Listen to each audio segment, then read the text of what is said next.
जो पाकिस्तान के वजीर दिफा हैं, उन्होंने जाली पिज्जा हट का इफ्तिताह कर दिया है। ससुर एक न्यूक्लियर आर्म कंट्री का डिफेंस मिनिस्टर है, वो पिज्जे की दुकान का एक इफ्तिताह कर रहा है। लेकिन सर मंडाते ही औले पड़े ख्वाजा साहब के दिन आजकल अच्छे नहीं चल रहे। अब पिज्जा हट वालों ने उस पर मुकदमा दायर किया है। इनके हालात ये हुए हुए हैं कि इनको नाई की दुकान का इफ्तिताह करने के बजाय उधर भी पहुंच जाएगा।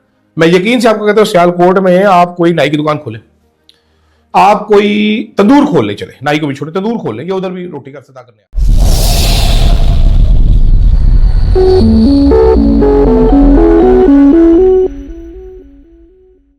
सियालकोट के अंदर सियालकोटी जो रंगबाज हैं ख्वाजा आसिफ, उन्होंने एक पिज्जा हट का इफ्तिताह कर दिया और बाद में पिज्जा हट ने बताया कि ये असल पिज्जा हट नहीं है। जिस तरह के नकल ये वजीर दिफा हैं, जिस तरह के नकल ये MNA हैं, उसी तरह का जाली काम इन्होंने आज किया है।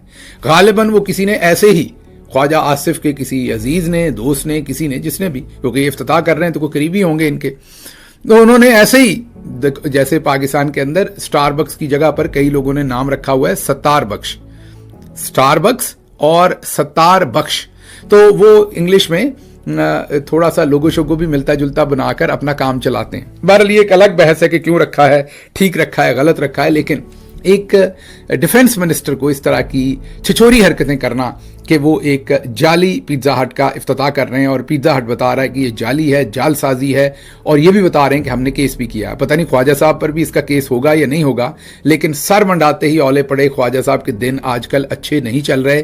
पिछले दिनों हमने उनके कुछ स्क्रीनशॉट आपके सामने रखे थे जिनमें वो ऑनलाइन डेटिंग टाइप जो अकाउंट्स हैं या ऑनलाइन जिनके ऊपर वल्गर किस्म की बातें होती हैं, उस तरह की खवातीन को अपने दिल भेज रहे थे। वो रात के वक्त पानी ज़्यादा पी लिया होगा, होश नहीं होगी, मदहोशी में ये हरकतें करते रहे। सो वो बच्चों ने शर्म दिलाई होगी, हो सकता भाभी ने दिलाई हो, तो फिर इन्होंने सारे ट्वीट डिलीट किए, वो जो सारा गंद सारी रात डाला हुआ था उसको समेटा, और ये इनके साथ अक्सर हो रहा है।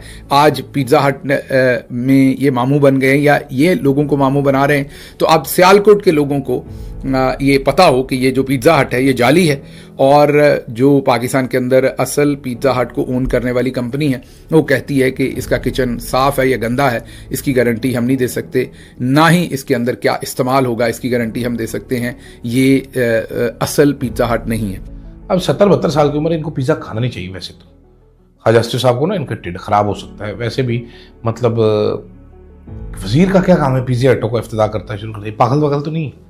मतलब आपने इस एंगल से जरा सोचिएगा कि एक वजीर का, एक न्यूक्लियर आर्म कंट्री का डिफेंस मिनिस्टर है, वो पिज्जे की दुकान का एक इफ्तिताह कर रहा है। इतने थोड़े हुए इस टाइम पे, अवामी मोहब्बत चाहिए इनको कि ये फीता काटें, और तो फीता इनका कटा ही हुआ है अवाम की तरफ से, तो लोग 4 तालियां बजाए, ख्वाजा साहब वाह जी वाह। अच्छा, ख्वाजा साहब ने जो है वो पिज्जा हट का इफ्तिताह किया, पिज्जा हट वालों की क्लैरिफिकेशन आ गई। वो कहते हो भरावा साड़ी कोई ब्रांच नहीं है सियालकोट, तेरी मेहरबानी है, जाली ब्रांच है। पिज्जा हट वालों का जेन्युइनली उनका रिस्पांस आया सोशल मीडिया पे, उन्होंने कहा हमारी ब्रांच नहीं है जिधर ये पिज्जों का इफ्तिताह करता फिर रहा है, इसको समझाओ, इसको लेके जाओ, इसको परे करो, ये नहीं है। उन्होंने बाकायदा तौर पर वो डाला। अच्छा, एक साहब ने मेरे ट्वीट के नीचे ये भी कहा कि जनाब ये देखें मैंने वहां से पिज्जा खाया है, उनके बिल पे भी पिज्जा हट लिखा हुआ था, उनका लोगो भी वैसे था, उनके कैचअप में भी पिज्जा हट लिखा हुआ था। दिल तो मेरा किया उस जवान को जवाब दूं कि जवाना कितनी देर लगती है लोगों को कॉपी करने में आजकल। बिल विच पिज्जा हट, बिल मशीन के अंदर जो मर्जी फीड कर दो वही लिख देगी, उसके अंदर तू लिज़ा हट लिख देता वो प्रिंट कर देती। सियालकोट में जैसे वो हैं ऐसे उनके जानने वाले भी हैं। किसी ने एक जाली पिज़्ज़ा हट खड़ा कर दिया, वहाँ जाके उन्होंने इफ्तिताह किया। अब पिज़्ज़ा हट वालों ने उस पर मुकदमा दायर किया है। इनको तो आँच नहीं आएगी, ये तो आए लोग ही ऐसे हैं।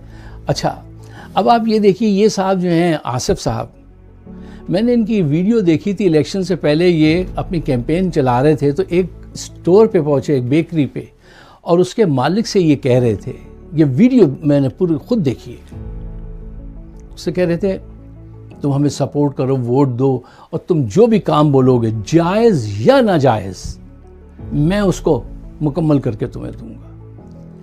यानी कैंडिडेट जाके ये कहता है वोट लेने के लिए, जायज़ या नाजायज़ तुम जो भी काम बोलोगे मैं वो करके दूंगा। अब इस टाइम पे आप जरा हमारी छुई मुई रियासत को देखिए। हमारी छुई मुई रियासत जो है वो एक तो पहले जलील होती फिर रही है, फंसी हुई है। आपको पता है कि आपका जो वर्ल्ड बैंक ने आपकी ग्रोथ की जो प्रेडिक्शन थी 3.6% के हिसाब से ग्रो करना था हमने इस साल, वो डाउनग्रेड करके 3.2 कर दिए।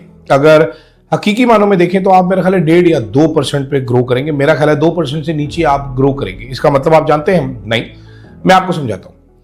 पाकिस्तान को तरक्की करनी है अगर, तो पाकिस्तान को कॉन्स्टेंटली 7% प्लस 7% से ज्यादा से ग्रोथ करनी है और लगातार 3-4 साल करनी है। जब आप इस ग्रोथ करते रहेंगे तो ही आप जो इस गंद में, इस शिट में फंसे हुए हैं, वहां से निकलेंगे। फिर आपको सिक्योरिटी स्टेट बनने की जरूरत नहीं। लेकिन कुछ लोग ये चाहते नहीं थे। इमरान खान के आखिरी दौर में 6.9% थी, ऑलमोस्ट 7% टच कर ली थी। उससे पहले 5 कुछ था, फिर उसके बाद रिजीम चेंज कर लेगी। उससे अगले साल में कहा जा रहा था 7.5% ग्रोथ अचीव कर ली जाएगी, यानी नई नौकरियां निकलती, नए रोजगार निकलते। मुल्क जब तक ग्रो करेगा, बढ़ेगा, तो सारी बातें, ये चीजें भी तो होंगी। जो मुल्क ग्रोथ करते हैं वहां पर बेरोजगारी का मसला कम होता है, वहां पर इन्फ्लेशन का मसला कम होता है। तो जनाब 2% भी नहीं करेंगे हम।